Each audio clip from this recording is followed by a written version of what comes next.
मुंबईतील India alliance बैठकीचे आयोजक host Shiv Sena पक्षप्रमुख उद्धवजी ठाकरे, राष्ट्रवादी काँग्रेसचे अध्यक्ष ज्येष्ठ नेते देशाचे माननीय शरद पवारजी, महाराष्ट्राचे माजी मुख्यमंत्री काँग्रेसचे ज्येष्ठ नेते अशोकरावजी चव्हाण, नानासाहेब पटोले आलेले आहेत, प्रांताध्यक्ष नानासाहेब पटोले, काँग्रेसचे प्रांताध्यक्ष नानासाहेब पटोले, ज्येष्ठ नेते बाळासाहेब थोरात, शेका पक्षाचे ज्येष्ठ नेते, शेका पक्षाचे प्रमुख जयंतराव पाटील, सुप्रियाताई सुळे,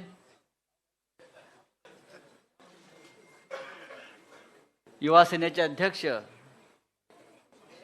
श्री आदित्य ठाकरे आणि इथे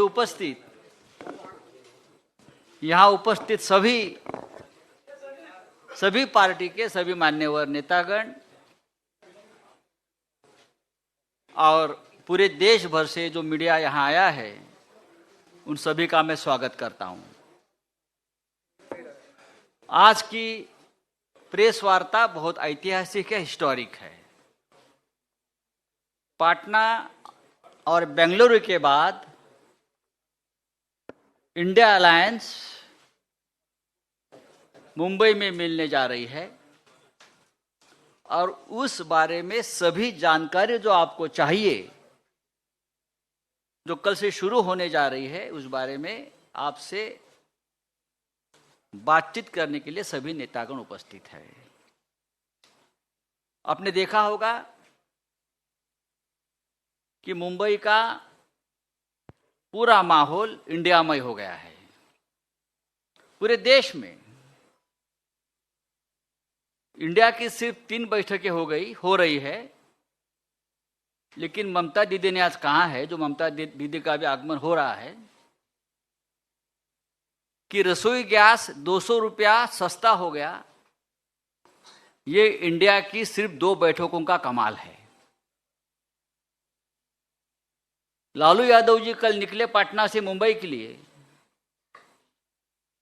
तब लालू जी को पूछा गया पत्रकारों से, लालू जी मुंबई में क्यों जा रहे हो? तो लालू जी ने कहा, मोदी जी के नरड़ी पर बैठने जा रहा हूं। ये कोई व्यक्तिगत लड़ाई नहीं, इसका मतलब है हम तानाशाही के खिलाफ लड़ने जा रहे हैं। और एक मुद्दा बहुत महत्वपूर्ण है, जैसे आदित्य जी आप बोल रहे थे, कि आज फिर एक बार चाइना अंदर घुस गई है, आक्रमण किया है अपने जमीन पर, लद्दाख में, अरुणाचल प्रदेश में। लेकिन जैसे जैसे हमारा इंडिया आगे बढ़ेगा, वैसे वैसे चाइना पीछे हटेगी। ये इंडिया की ताकत बनते जा रही है। आज उद्धव जी, शरद पवार साहब आपसे बातचीत तो जरूर करेंगे, लेकिन मैं आपको ये बताना चाहता हूं कि हम कल और परसों 31 अगस्त एंड 1 सितंबर के इंडिया मीट की पूरी तैयारी कर चुके हैं। सभी प्रमुख नेता, सभी प्रमुख दल जो पटना में थे, जो बेंगलोर में थे, वो मुंबई में आ रहे हैं। लालू यादव जी का आगमन हो गया है, डॉक्टर फारूक अब्दुल्ला जी का आगमन हो गया है, ममता बनर्जी का आगमन हो गया है। कल मल्लिकार्जुन खड़गे साहब, सोनिया जी, राहुल जी, सब प्रमुख नेता कल आ जाएंगे। अखिलेश जी आएंगे, नीतीश कुमार जी, अरविंद केजरीवाल जी, हेमंत सोरेन जी, ये सभी मुख्यमंत्री, 6 राज्यों के मुख्यमंत्री, यहाँ स्टालिन साहब, 6 राज्यों के मुख्यमंत्री और सभी नेतागण आएंगे। आपके मन में जो भी प्रश्न है, जो भी शंकाएं है, उस बारे में आप सवाल पूछ सकते हैं, लेकिन मैं आपको एक विनती करूंगा कि ये प्रेस कॉन्फ्रेंस ज़्यादा लंबा मत खींचिए। जो काम की बात है वो करिए। और अब मैं नाना पटोले जी को अपनी बात रखने के लिए आमंत्रित करता हूं।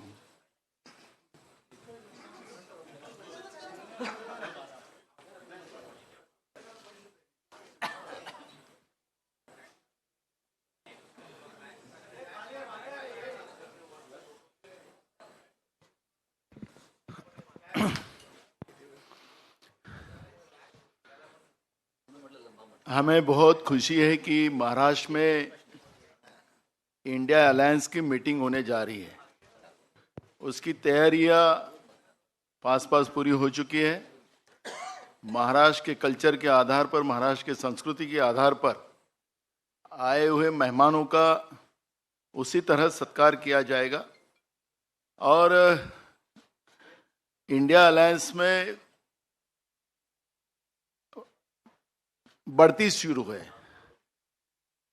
बेंगलोर में हम लोग 26 लोग थे, यहाँ आने के बाद 28 हुए। जैसे हमारे मित्र संजय राउत ने जी कहा कि चाइना अरुणाचल में अपने मैप में चाइना ने दिखा दिया कि अरुणाचल हमारा है। जैसे इंडिया बढ़ेगा वैसा ही चीन पीछे हटेगा। और इसीलिए आज हम एमवीए के तरफ से आदरणीय हमारे महाराष्ट्र के नेता, राष्ट्रीय नेता शरद पवार जी, उद्धव ठाकरे जी, हमारे अशोक चौहान जी आपसे वार्तालाप करेंगे। इंट्रोड्यूस हमारे मित्र संजय राउत जी ने आप लोगों को कराया है। मैं ज़्यादा वक्त नहीं लेते हुए अशोक जी आपसे बात करेंगे। आदरणीय शरद पवार जी, आदरणीय उद्धव ठाकरे जी, आदरणीय नाना पटोले जी, मंच पे बैठे हुए हमारे एमवीए के, महाविकास आघाड़ी के सभी हमारे नेतागण, आज के इस प्रेस कॉन्फ्रेंस में आए हुए हमारे सब पत्रकार भाई बहनों, इलेक्ट्रॉनिक मीडिया, प्रिंट मीडिया के हमारे सभी साथी, कांग्रेस, राष्ट्रवादी कांग्रेस और शिवसेना के बैठे हुए हमारे सभी नेतागण और दोस्तों, जैसे कि आप जानते हैं कि सबसे पहले तो मैं आप सबको रक्षाबंधन की शुभकामनाएं देता हूं। और रक्षाबंधन की जिम्मेदारी, जैसे हमारी बहन की रक्षा करने की जिम्मेदारी हम पर है, वैसे ही इंडिया की रक्षण करना भी हमारी सबकी जिम्मेदारी है। ये आज का दिन ये महत्वपूर्ण है, ऐसे मैं मानता हूं। इसलिए आगे बढ़ने से पहले आप तो जानते हैं कि ये इंडिया की इस मीटिंग की पूरी तैयारियां यहाँ पर बहुत जोर शोर से हुई है। सभी राजनीतिक दल तकरीबन, पहले मीटिंग में तकरीबन 26 थे, आज 28 राजनीतिक दल इस गठबंधन में, महागठबंधन में, इंडिया की गठबंधन में आज शामिल हुए हैं। और सभी पार्टीज के हमारे साथी बड़े जोर शोर से इस मीटिंग की सक्सेस के लिए काम कर रहे हैं। आपने देखा कि इससे पहले 2 मीटिंग्स हमारी संपन्न हुई और ये तीसरी मीटिंग हमारी होने जा रही है मुंबई में। तो हमारे सबके लिए गर्व की बात है, फख्र की बात है कि आज मुंबई की इस मीटिंग में सभी यहाँ पर मौजूद है। छत्रपति शिवाजी महाराज की ये जन्मभूमि है, संत महात्माओं की ये जन्मभूमि है और शाहू फुले अंबेडकर की विचारों की ये महाराष्ट्र है। इसीलिए मुंबई में इसकी मीटिंग होना एक अलग महत्व रखता है। छत्रपति शिवाजी महाराज ने धर्मनिरपेक्षता और कल्याणकारी राज्य के एक महान प्रतीक उनकी इमेज रही है। संत महात्माओं ने दिया हुआ मानवता और भाईचारे का संदेश हमेशा महाराष्ट्र हमने अपनाया है, उससे आगे हम बढ़े हैं। और इसीलिए शाहू फुले अंबेडकर की विचारधारा को लेकर इंडिया आगे बढ़ने का हमारा सबका उद्दिष्ट है, प्रयास है। और मुंबई खास करके जब महाराष्ट्र की बात हम करते हैं तो हमारी एक हिस्टोरिकल बैकग्राउंड है। स्वतंत्रता आंदोलन हो, सामाजिक परिवर्तन के आंदोलन हो, औद्योगिक कृषि क्रांतियां हो, तो महाराष्ट्र हर रेवोल्यूशन में महाराष्ट्र हमेशा आगे रहा है और महाराष्ट्र ने देश को लीड किया है और राजनीतिक क्रांतियां भी जो जितनी हुई है वो मुंबई और महाराष्ट्र उसका एक केंद्र रह चुका है। दोस्तों, आज सबसे अहम मसले हमारे सामने हैं जो हम देखते हैं कि महंगाई, बेरोजगारी जैसे मुद्दे पे हम लोग आवाज़ हमेशा उठाते आ रहे हैं। सभी राजनीतिक दल, आज आपने देखा कि अगर पिछला इतिहास हम देखेंगे तो 2019 की जो चुनाव हुए थे उसमें ये सभी महागठबंधन में जितनी हमारी साथी पार्टीज शामिल हुई है, सब ने मिलकर 23 करोड़ 40 लाख वोट्स लोगों ने उनको दिए थे 2019 के चुनाव में, और बीजेपी को उस चुनाव में 22 करोड़ 90 लाख वोट मिले थे। तो आप समझ सकते हैं कि इंडिया में शामिल हुए जितने पार्टी, सिर्फ एक ही बात थी कि अलग अलग होने से वोटों का बंटवारा हुआ और 23 करोड़ वोट मिलने के बावजूद भी भाजपा 22 करोड़ वोटों से वो देश में अपनी ताकत बना सके। आज इंडिया के इस गठबंधन में 11 चीफ मिनिस्टर शामिल हैं, जो बाकी मैं जो जिन्होंने भाजपा ने तोड़ मरोड़ के सरकार जहां गिराई वो छोड़कर बात कर रहा हूं कि 11 चीफ मिनिस्टर्स इस हमारे सरकारी हमारी इस गठबंधन में शामिल है। आपने देखा कि मध्य प्रदेश, गोवा, महाराष्ट्र जैसे राज्य को भी तोड़ने का काम भाजपा ने किया है, पर आपने देखा कि कर्नाटक में तोड़ने के बावजूद दोबारा वहां पर ज्यादा अक्सरियत से हमारी सरकार वहां पर कर्नाटक में लोगों ने चुन के दी है। और मुझे पूरी उम्मीद है कि इंडिया के इस माहौल से आज जो भी हम कोशिश कर रहे हैं, महाराष्ट्र में हमारे सरकार तोड़ने के बावजूद भी महाराष्ट्र में दोबारा हमारी सरकार हमारी एमवीए की और अन्य साथियों को मिलकर हम स्थापित करेंगे, ऐसे पूरी उम्मीद दोस्तों हमको है। मैं ज़्यादा वक्त नहीं लूँगा क्योंकि सभी पार्टीज इसमें शामिल है। आदरणीय पवार साहब और ठाकरे साहब को भी आपको संबोधित करना है। तो आज हमारे लिए महत्वपूर्ण है कि आज सभी राजनीतिक दल हमारे साथ में हैं और बड़े ताकत के साथ में आने वाले चुनाव एक पॉजिटिव डे, हमारी सिर्फ किसी को विरोध करना ही इतना हमारा एजेंडा नहीं है। डेवलपमेंटल अलायंस हम मैं कहूँगा कि इसमें डेवलपमेंट का एजेंडा है, कुछ पॉजिटिव काम करने का एजेंडा है और हमने स्वीकार कर लिए, इसलिए एक छत्र में सब यहाँ पर इकट्ठा हुए हैं। धन्यवाद। आवश्यकता नहीं, सिर्फ चौथी राजनीतिक दल इसमें शामिल जो होने वाले हैं वो 28 है, 28, और उनके प्रतिनिधि कल के मीटिंग के जो मौजूद रहेगी, इनका नंबर 63 है। तो 63 प्रतिनिधि, 28 पॉलिटिकल पार्टी, इनका ये सम्मेलन कल से परसों से शुरू होगा। और जिस तरह से कई राज्यों से लोगों का जो इसमें इंटरेस्ट के बारे में हम सुनते हैं, इससे मुझे पूरा विश्वास है कि एक अल्टरनेटिव फोरम देश में तैयार हो जाएगा कि जो देश में परिवर्तन करना है, ये परिवर्तन के लिए मजबूत होगा। और यही काम हम लोग करेंगे, इतना ही मैं कहता हूँ। और श्री उद्धव ठाकरे, इनके पास मैं माइक देता हूँ।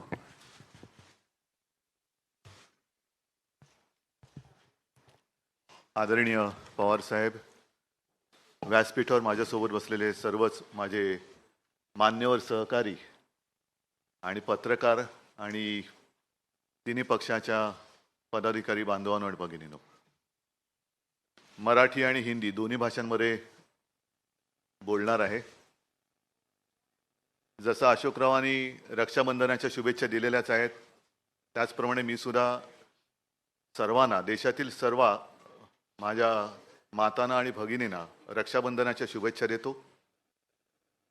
आणि रक्षाबंधन केवळ एका दिवसासाठी असायला नको। राज्यकर्ता म्हटल्यानंतर आपल्या कारभारातला प्रत्येक दिवस हा महिला सुरक्षित राहण्यासाठी वापरला गेला पाहिजे। महिलांना आपल्या देशात सुरक्षित वाटलं पाहिजे, असा राज्यकारभार करायला पाहिजे, असं शासन असलं पाहिजे। दुर्दैवाने तसं शासन आज तरी आपल्या देशात आणि राज्यामध्ये दिसत नाहीये. मधल्या काळामध्ये मी त्याच्यावरती भाष्यही केलं होतं. 1-2-3 दिवसापूर्वी माझी हिंगोलीत सभा झाली, त्याही सभेत बोललो होतो. कारण मी बातमी वाचली होती की खास करून भारतीय जनता पक्षाच्या कार्यकर्त्यांना सांगितलं गेलं होतं की मुस्लिम महिलांकडनं राखी बांधा, आणि तोच धागा म्हणजे रक्षाबंधनाचा धागा वेगळा आणि या बातमीचा धागा वेगळा. मी असं म्हटलं होतं की सुरुवात करायची असेल तर बिल्किश बानूकडनं करा. आणि मणिपूरमध्ये या 2 महिलांची धिंड ज्या पद्धतीने काढली गेली, ज्याप्रमाणे आपल्या महिला कुस्तीपटू तिकडे दिल्लीत बसल्या असताना त्यांच्याकडे दुर्लक्ष केलं गेलं, तर या सगळ्या महिलांना सुरक्षित वाटावं असं सरकार आणण्यासाठी म्हणून आम्ही सगळे एकत्र आलेलो आहोत. और आप सभी तो जानते हैं कि पूरे देश को अपना परिवार मानने वाले सारे लोग जो देशप्रेमी हैं, मैंने पहली मीटिंग में कहा था कि मैं विपक्ष ये शब्द मानता नहीं हूं. हम इकट्ठा आए हैं अपने देश की रक्षा करने के लिए. रक्षाबंधन देश की रक्षा, भारत माता की रक्षा करने के लिए हम इकट्ठा आए हैं. और साथ ही साथ तानाशाही के खिलाफ तो हम हैं, जुमलेबाजी के खिलाफ हम हैं. संजय राउत जी ने जैसे कहा कि हमारी तीसरी मीटिंग होने जा रही है और आज ही गैस सिलेंडर के दाम 200 रुपए से कम हो गए. शायद मुझे ऐसे लगता है कि जैसे जैसे इंडिया आगे बढ़ेगा, एक दिन ऐसे आएगा कि आज की सरकार गैस सिलेंडर फ्री में दे देगी, सबको फ्री. क्योंकि वो सरकार अभी गॅसवर आहे, सरकारच गॅसवरती आहे आणि त्याच्यामुळे सिलेंडरचे भाव जर का कमी केले असतील तर मला काय त्याच्यात आश्चर्य वाटत नाही. 9 साल हो गए, आज तक कभी बहनों की याद आई नहीं थी. आज अचानक बहनों की याद आ गई और रक्षाबंधन की गिफ्ट दी गई. क्यों 9 साल रक्षाबंधन हुआ नहीं था क्या? भाऊबीज काय 9 वर्षात झाली नव्हती? पण या सगळ्या गोष्टी अब ये पब्लिक है, सब जानती है. ये पब्लिक है, सब जानती है और कुछ भी करे तो अभी उनको बचाने वाला कोई नहीं है. आज जैसे हम आपके सामने इंडिया की मीटिंग करने जा रहे हैं कल और परसों, मुझे अभी नाना जी ने बताया कि वो भी लोग कुछ करने जा रहे हैं, महायुति की बैठक करो. लेकिन उस बैठक में सिर्फ हमारा विरोध नहीं करना. जो काश्तकार आज संकट में है, मैं खुद गया था और अब पूरे आप ही के माध्यम से मैं न्यूज़ पढ़ता हूँ, देखता हूँ. पूरे महाराष्ट्र में सूखे जैसी स्थिति है. क्या कर रही है अपनी राज्य की सरकार, क्या कर रहे हैं अपने प्रधानमंत्री जी? आएंगे, कुछ ना कुछ एक भूल भुलैया दिखाकर चले जाएंगे, इससे कुछ होने वाला नहीं. अगर अच्छा काम करना है तो जब कोई संकट में होता है तब ही उसको मदद की आवश्यकता होती है, और उस वक्त जो मदद की जाती है वही मदद वो पूरे जिंदगी भर याद रखता है. और इसलिए ज़्यादा लंबी बात मैं भी नहीं करना चाहता हूँ. बाकी सारी बातें तो हम पूरे विस्तार से परसों करने ही वाले हैं, परसों वापस हम मिलने वाले हैं. लेकिन इतना ही मैं कहूँगा कि हम जितने सारे लोग, हाँ हमारी विचारधारा अलग अलग है, जरूर है, लेकिन उद्देश्य एक है, वो हमारे देश की रक्षा करना, संविधान की रक्षा करना. और फिर से दोबारा अपने देश में तानाशाही, अगर मैं कहूँ आज़ादी की जंग जो हुई थी, अशोक जी आपने जो बात कही ये बात सच है कि चले जाओ, मला वाटतं आपल्या मुंबईतच सुरुवात झाली होती, गवालिया टँक. तो चले जाओ क्यों, किसको? ब्रिटिश भी तो विकास कर ही रहे थे ना. अगर उनको भगाते नहीं हम लोग, पूरी ताकत रास्ते पे नहीं उतरती तो ब्रिटिश भी तो विकास कर ही रहे थे. हमें विकास भी चाहिए, लेकिन विकास के साथ साथ हमें आज़ादी भी चाहिए. और विकास से भी ज़्यादा ऊंची हमारी आज़ादी है, उसकी रक्षा करने के लिए हम सारे इकट्ठा आए हैं. और विचारधारा अलग अलग होगी, लेकिन उद्देश्य एक है. और इसी को तो हम लोकतंत्र मानते हैं, प्रजातंत्र मानते हैं, लोकशाही मानते हैं. आणि ती लोकशाही वाचवण्यासाठी आम्ही एकत्र आलेलो आहोत. एकत्र राहू आणि आमच्या भारत मातेच्या हातापायात पुन्हा कोणत्याही हुकुमशहाला बेड्या घालायला देणार नाही, ही शपथ घेऊन आम्ही पुढे जाणार आहोत. धन्यवाद.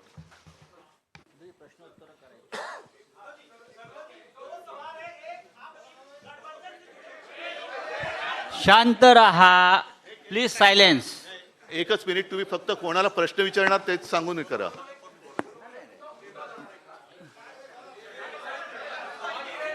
Hello sir. उद्धव जी 2 सवाल है मेरे. एक, गठबंधन से जुड़े किन मुद्दों पर आपकी चर्चा होगी? गठबंधन से जुड़े दूसरा, सारी बातें अभी कहूं तो फिर कल की मीटिंग की आवश्यकता क्या है? संयोजक कौन होंगे उसको लेकर क्लैरिटी, क्या उस पर फैसला हो जाएगा इस बैठक में? संयोजक कौन होंगे इंडिया सारी गठबंधन? बातें आपको जैसे मैंने कहा कि विस्तार से परसों आपके अरे सामने ठहरो, की उनका होने जाएगी, दो। क्योंकि ये सारे जो मामले हैं वो देश के लिए है. हमारे कोई काय त्याला म्हणतात खाजगी गोष्टी काही आम्ही त्याच्यात करायला आलेलो नाही आहोत. देशाच्या गोष्टी आहेत आणि हा देश आमचा परिवार आहे, हो हे देश आमचं कुटुंब आहे आणि म्हणून आम्ही एकत्र आलेलो आहोत. गठबंधन के कई साथी कह रहे हैं कि हमारी पार्टी के नेता प्रधानमंत्री बनेंगे. एक अरे त्यांना विचारू दे. अरे एक मिनिट त्यांना विचारू दे ना. रुको रुको.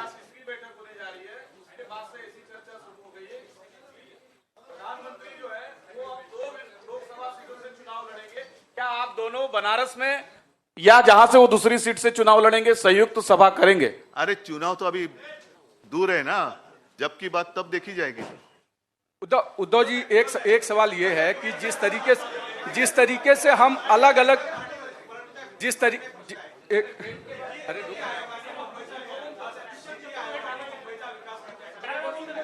हा महत्वाचा प्रश्न आहे.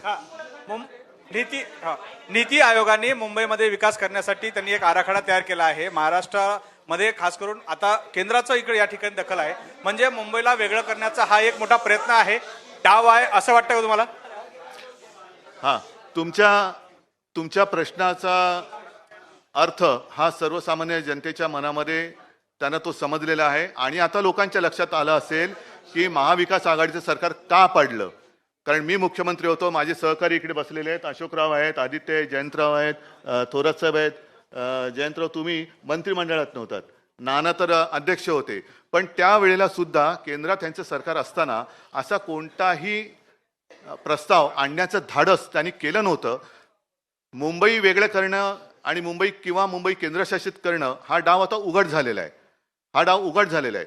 पण आम्ही तिकडे सत्तेत असताना हा प्रस्ताव आणण्याची त्यांची हिंमत नव्हती आणि आता सुद्धा हा प्रस्ताव आम्ही होऊ देणार नाही. ज्या क्षणी आमचं सरकार केंद्रात आणि राज्यात येईल त्यावेळेला हे सगळे जे काय आहे त्यांचे पाश आम्ही तोडून टाकल्याशिवाय राहणार नाही आणि मुंबईची स्वायत्तता जी आहे, महाराष्ट्र आणि प्रत्येक राज्याची स्वायत्तता आहे, ती आम्ही आभारीत ठेवू. ह्याची सुरुवात दिल्लीपासून केली गेली. दिल्लीसाठी जेव्हा त्यांनी तो जो काही एक वटहुकूम वगैरे आणला तेव्हाच आमच्या सर्वांच्या मनात भीती होती की हे सगळेजण, कारण आपल्या देशाला, आपल्या सरकारला केंद्र सरकार नाही, संघ राज्य पद्धतीचं सरकार म्हणतो आपण. प्रत्येक राज्याला समान अधिकार आहेत. अगदी 2-3 मोजक्या गोष्टी सोडल्या तरच केंद्राला त्याच्यात हस्तक्षेप करण्याचा अधिकार आहे.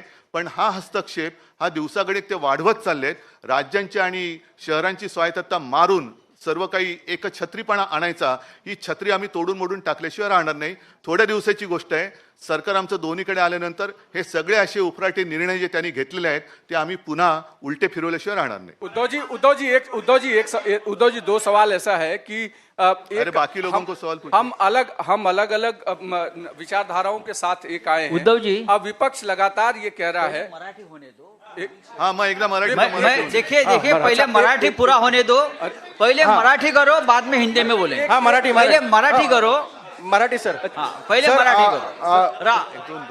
राहुल सर, महायुतीची एकीकडे ही बैठक सुरू असताना दुसरीकडे याच वेळी म्हणजे 31 आणि 1 दिवशी महायुतीची बैठक मुंबईत लावून घेतलेली आहे. म्हणजे एका बाजूला इकडे हे सुरू असताना राज्यात देखील हीच सेम टाइम बैठक लावणं काय नेमकं? म्हणजे मी त्याचं उत्तर दिलेलं आहे. कारण गेल्या वेळेची आमची मीटिंग होती त्यावेळेलाच एनडीएची मीटिंग लावली होती आणि मी परवाच्या सभेत म्हटलंय की आता एनडीएचा अमिबा झालेला आहे. एनडीएला आता आकार उकार काही शिल्लक राहिलेला नाही. जसा अमिबा एक पेशे जीव कसंही त्याला आकार उकार दिला जातो तशा प्रकारे आता एनडीए झालेलं आहे. सर, एक असा प्रश्न आहे की साधारणतः 4 राज्याच्या निवडणुका डिसेंबरमध्ये होत आहेत. कुठे? आणि 4 नाही सर, राज्याच्या. तुम्ही जरा कोणाला प्रश्न विचारणार ते सांगा. सगळ्याची उत्तर माझ्याकडे. दोघांना, पवार साहेबांना आणि तुम्हाला एक प्रश्न आहे की 4 राज्याच्या निवडणुकांच्या सोबतच लोकसभेची निवडणूक लागण्याचे देखील संकेत दिले जात आहेत. आणि अशा वेळेस तुमच्या या इंडिया आघाडीच्या जागा वाटपाचा जो वेळ असेल किंवा जागा वाटपाची चर्चा असेल त्यासाठी राज्यात कमिट्या नेमण्यात आलेत का किंवा त्या चर्चा एकत्र आत्ता होणार आहेत का? असं आहे की आम्ही जागा वाटपाची चर्चा सुरू केली नाही. आमच्या पहिल्या 2 ज्या बैठका झाल्या त्या महत्त्वाच्या होत्या आणि उद्या इथून पुढचा आपला सामूहिक कार्यक्रम काय असावा याच्या संबंधीची चर्चा होण्याची शक्यता आहे. आणि त्या शक्यतेच्यामध्ये जर असा निर्णय झाला तर मग काही लोकांच्या ही जबाबदारी टाकली जाईल की तुम्ही अन्य राजकीय पक्षांशी डायलॉग साधा आणि याच्यातून आपण एकत्र जाऊ शकतो का त्या संबंधीचा अभ्यास करा. तर प्रश्न असा आहे की तुमची उद्धव साहेबांना तुम्हाला प्रश्न आहे. आपली प्रकाश आंबेडकरांसोबत युती आहे, मात्र त्यांचं असं म्हणणं आहे की मला या आघाडीचं निमंत्रण देखील नाही आहे, मी महाविकास आघाडीत देखील नाही आहे. एकूण युती आहे की नाही ते तुमचे. प्रकाश आंबेडकर आणि आमची युती गेल्या 23 जानेवारीला आम्ही जाहीर केलेली आहे. साहजिकच एक त्यांची गोष्ट बरोबर आहे की शिवसेना आणि प्रकाश आंबेडकर यांची युती आम्ही जाहीर केलेली आहे. आता या इंडिया बैठकीत किंवा इंडियाच्या आघाडीत येण्यासाठी त्यांची सुद्धा इच्छा आम्हाला प्रकाश आंबेडकरजींशी बोलून विचारावी लागेल आणि एकदा आम्ही एकत्र आल्यानंतर ते एकमेकापासून वेगळे होण्यासाठी एकत्र येत नाही. त्यांना सुद्धा व्यवस्थित त्यांच्याशी चर्चा करून जर त्यांची तयारी असेल तर ते सुद्धा या आपला म्हणजे महाराष्ट्रामध्ये महाविकास आघाडी आणि देशात इंडिया याच्यामध्ये ते पण येऊ शकतात. उद्धव साहेब इकडे इकडे इकडे मुंबई देशाची आर्थिक राजधानी आहे आणि त्यामध्ये ही इंडियाची बैठक होते. आगामी काळात मुंबई महानगरपालिकेची देखील निवडणूक होऊ घातलेली आहे. तर अशा वेळेला असं वाटतं तुम्हाला? कारण ज्या पद्धतीने चाललेलं आहे ती पद्धत त्यांना निवडणूक घेण्याचं धाडस ते करतील असं मला वाटत नाही. आणि आत्ता जो आधी प्रश्न विचारला होता पवार साहेबांनी त्याचं उत्तर दिलं की 4 राज्यांसोबत लोकसभा, मी म्हणतो त्याच वेळेला महापालिका पण घ्या. याचा परिणाम दिसेल आपल्यासाठी फायद्याचा? परिणाम नक्की दिसणार आहे कारण लोक वाट बघतायत. धन्यवाद. आणि पवार साहेब एक सवाल असा आहे, उत्तर प्रदेशमध्ये मायावतींनी असं डिसिजन घेतलं आहे की ते तटस्थ राहणार आहे. तर यामुळे इंडिया आघाडीला काय वाटते? म्हणजे मायावती तटस्थ राहणार आहे, उत्तर प्रदेशमध्ये लोकसभाची जास्त सीट आहे. की मायावतीजी नक्की कोणाच्या एकत्रित जाण्याची भूमिका घेणार आहेत. आम्हाला असं दिसतंय की काही वेळेला भारतीय जनता पार्टीशी सुद्धा त्यांनी सुसंवाद ठेवलेला आहे. ते आज ठेवतील असं मी म्हणत नाही, पण या सगळ्या गोष्टीची स्पष्टता जोपर्यंत येत नाही तोपर्यंत याच्यावर निर्णय घेणं अशक्य आहे. पवार साहेब एक मिनिट त्यांना विचारतो. एक सवाल ये है कि पवार साहब आपसे और उद्धव जी आपसे दोनों लोगों से, क्योंकि ये अलग अलग विचारधाराओं का अलायंस है, तो ऐसे में इस पूरे चीज़ों को जब आगे बढ़ेगा तो एक कोऑर्डिनेशन कमेटी की जरूरत पड़ेगी, क्योंकि ये लगातार चल रहा है. तो उसको लेकर क्या संयोजन समिति अलग से बनाई जाएगी? और दूसरा सवाल ये है कि विपक्ष जो सरकार में बैठे लोग हैं वो लगातार आप लोगों पर कह रहे हैं कि अभी तक कोई चेहरा आप लोग तय नहीं कर पा रहे हैं, तो प्रधानमंत्री पद का उम्मीदवार कैसे तय कर लेंगे? बात ऐसी है कि अलग अलग पार्टीज है, ये बात सच है, मगर बैठ कर डिस्कस करके मिनिमम कॉमन प्रोग्राम हम तैयार कर सकते हैं और मिनिमम एग्रीगेट प्रोग्राम इसके आधारित हम बनाने के लिए चॉइस बहुत है. सवाल यह है कि भाजपा के पास और चॉइस क्या है? जो 10 साल बैठे थे उन्होंने क्या किया सब लोग देख रहे हैं, सब लोगों ने उनका अनुभव लिया है. अब बीजेपी के सामने सवाल है कि अरे अभी चुनाव जीतना है, क्योंकि कर्नाटक में तो देखा आपने कोई कामयाबी हासिल नहीं हुई. बजरंग बली भी लाना पड़ा उनको, लेकिन तो भी बजरंग बली ने उनको आशीर्वाद नहीं दिए. तो अब उनके सामने सवाल है कि चॉइस क्या है, क्या कौन बनेगा जो करोड़पति नहीं. साहेब एक दोन प्रश्न क्या इसी डर से लगातार वो लोग ये कह रहे हैं कि कोई दूसरा चुनाव हम एक साथ नहीं कराएंगे, क्योंकि उनका एंटी इनकम्बेंसी जो है वो नेशनल वाइड पर ना पड़े, ऐसी उनको डर है क्या? उनको अभी उनके मन की बात मैं कैसे समझूं? वो तो टीव्ही पे होती रहती है. पवार साहेब मला प्रश्न विचारायचा आहे की इंडिया अलायन्सच्या बाबत थेट पंतप्रधानांपासून ते अमित शहा हे थेट आरोप करतात की एकतर भ्रष्टाचारी आणि घराणेशाही अशा स्वरूपाची ही अलायन्स आहे. याला उत्तर काय तुमचं? आणि पहिल्यांदा मी प्रधानमंत्र्यांचं भाषण भोपाळचं ऐकलं आणि भोपाळच्या भाषणामध्ये त्यांनी काँग्रेसवर टीका केली, भ्रष्टाचाराची. राष्ट्रवादी काँग्रेस पक्षावर टीका केली. राष्ट्रवादी काँग्रेस पक्षावर टीका करत असताना त्यांनी राज्य सहकारी बँक आणि इरिगेशन घोटाळा या दोन गोष्टी कटाक्षाने त्यांनी सांगितल्या. माझा आग्रह एकच आहे प्रधानमंत्र्यांचा, ते प्रधानमंत्री आहेत देशाचे, जिथे सत्तेचा गैरवापर झाला अशी माहिती त्यांच्याकडे असेल तर त्यांनी सखोल चौकशी करावी आणि वस्तुस्थिती समाजाच्या समोर ठेवावी. नुसता आरोप करण्याचा अर्थ नाही. तुमच्या हातात सत्ता आहे, त्याची चौकशी करा आणि संबंध देशाला सांगा वस्तुस्थिती काय.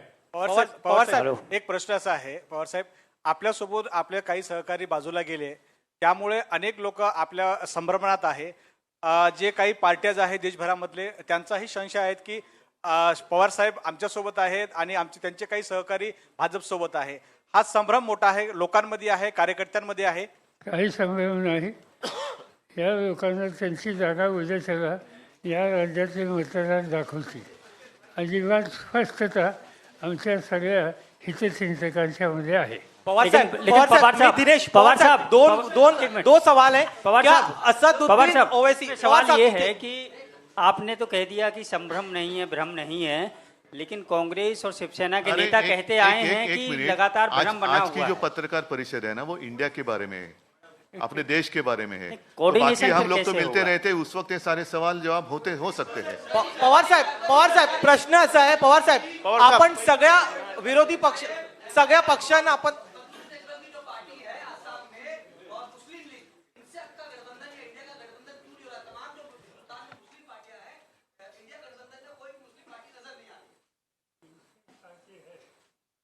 उन्होंने मुझसे बात की है और उनकी तैयारी है हम लोगों के साथ जाने की. मगर ये कोई अकेला इस पर डिसीजन ले नहीं सकता. इसमें कांग्रेस के साथ बात करनी होगी, उद्धव जी के नेतृत्व वाली शिवसेना के साथ बातचीत करनी होगी और इसमें कलेक्टिव डिसीजन होगा. जब तक कलेक्टिव डिसीजन होता नहीं तब तक इन लोगों का जो सुझाव है इसका स्वीकार करना हमें मुश्किल है. क्या ओवैसी साहब और बीआरएस को लेकर बातचीत चल रही है आपकी? उद्धव जी, पवार साहब, क्या आज चूंकि बातचीत इंडिया बैठक की होगी, मैं एक सवाल ये जानना चाहता हूँ कि कन्वेयर को लेकर के, संयोजक को लेकर के जो चर्चा चल रही थी, बताया ये जा रहा है, क्लैरिटी हम चाहते हैं. कांग्रेस से कहती कि हम टीएमसी और दूसरे नेताओं के अंडर में काम नहीं कर सकते, दूसरी पार्टी कहती हम कांग्रेस का कन्वेयर एक्सेप्ट नहीं कर सकते. सुनो एक मिनट, इस सारे बातों का जवाब आपको मिल जाएगा, लेकिन एक बात आपको ध्यान में रखना चाहिए. शायद मैंने आज एनडीए का संयोजक कौन है मुझे तो पता नहीं, आपके पास अगर जानकारी होगी तो आप दे दीजिए. पवार साहेब, दोन प्रश्न आहेत. पवार साहेब, क्या बीआरएस में अकाली दल आणि ओवैसी यांना पिछली बैठक में ये कहा गया था कि एक कमेटी बनाई जाएगी, कोऑर्डिनेशन कमेटी बनाई जाएगी.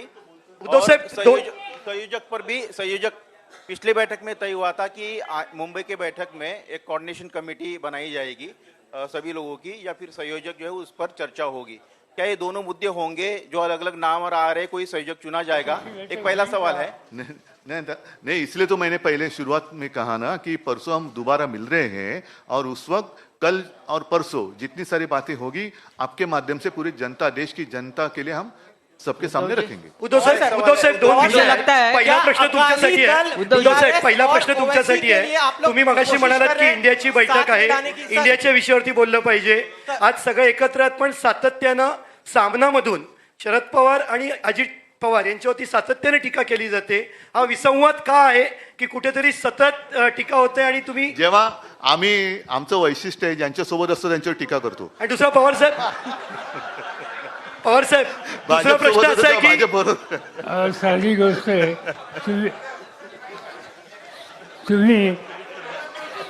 तुम्ही तुमच्या मीडियातनं टीका केली म्हणून आम्ही काम करायचं थांबवायचं का?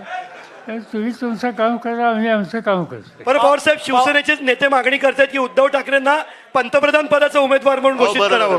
जातो उद्या शपथ घेतो. पवार साहब, दो चीजें सर, क्या बीआरएस, अकाली दल और असदुद्दीन ओवैसी की पार्टी को साथ में लाने के लिए आप लोग कोशिश कर रहे हैं, बातचीत चल रही है? पवार साहब, बात अभी तक हुई नहीं, मगर अकाली दल की इनकी एक भावना है कि इसमें साथ जा सकते हैं तो हम सोच सकते हैं. मगर इतना वो आसान नहीं है, क्योंकि हमारे साथ केजरीवाल है, पंजाब की हुकूमत उनके हाथ में है, कांग्रेस पार्टी की वहाँ नीति अलग है, और इसलिए हम जिससे हमारे डिफरेंसेस बढ़ेंगे ऐसा काम कुछ नहीं करेंगे। उद्धव साहब सभी को धन्यवाद। उद्धव जी, मुझे लगता है कि ये प्रेस कॉन्फ्रेंस हमने